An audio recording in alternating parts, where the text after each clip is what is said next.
Côte d'Ivoire, basketball N1. Champion en titre chez les hommes, l'ABC Fighters s'est incliné lors de la journée inaugurale du championnat national de basketball N1. En effet, les Abidjanais ont été battus par Abi Snipers sur le score de 59-47. Une défaite d'entrée qui refroidit certainement les ardeurs des champions en titre qualifiés pour la BAL 2023. Mais la saison ne fait que commencer.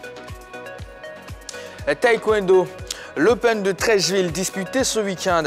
Le rendez-vous annuel réunissant les meilleurs athlètes jeunes garçons et filles de la commune de Treichville en taekwondo s'est tenu ce week-end dans la salle polyvalente du Palais des Sports de la dite commune. Objectif visé, détecter les jeunes talents tout en faisant leur promotion. 177 athlètes venus de 9 clubs de taekwondo ont compétit durant plus de 6 heures avec un niveau technique acceptable. La prochaine édition aura lieu courant avril 2023, a confié l'organisateur Mucho. Scrabble, Bédard Fabiola s'est imposé avec brio à la partie mondiale de jeunes automne 2022 de Scrabble, organisée par l'ONG Scrabblers sans frontières dirigée par Hamilton Nyongbi. Avec 625 points, soit 76,5%, l'étoile montante du Scrabble féminin a damé le pion à ses poursuivantes Zangalba Zalika et Bansé Mariam, classées respectivement 2e et 3e. Le niveau est très bon par rapport à l'année dernière. Il y a de l'évolution dans le jeu de nos jeunes Scrabblers. Nous allons les encadrer afin de tirer le meilleur d'eux-mêmes, a expliqué Hamilton Nyongbi.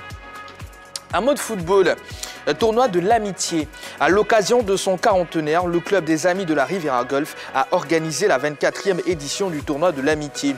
Cette compétition disputée au stade de la cité universitaire de la Riviera 2 a vu la victoire sous les seniors de GEMC de Yopougon, de MC Boisflé chez les super seniors. GEMC s'est imposé 2-0 face à Apima du Burkina Faso. MC Boisflé pour sa part a battu au tir au but Maïmar de Yopougon 6-5. Apima est néanmoins reparti avec le trophée Fair Play des seniors, tandis que le MC de Toulouse a remporté cette distinction chez les super seniors. La deuxième édition du tournoi de Maracana, Sinafig, organisé samedi dernier au stade de l'université Félix Houphouët-Boigny, a été remportée par la DPPSE. Cette formation s'est imposée avec panache devant la formation du DAF-DRH sur le score sans appel de 3-0.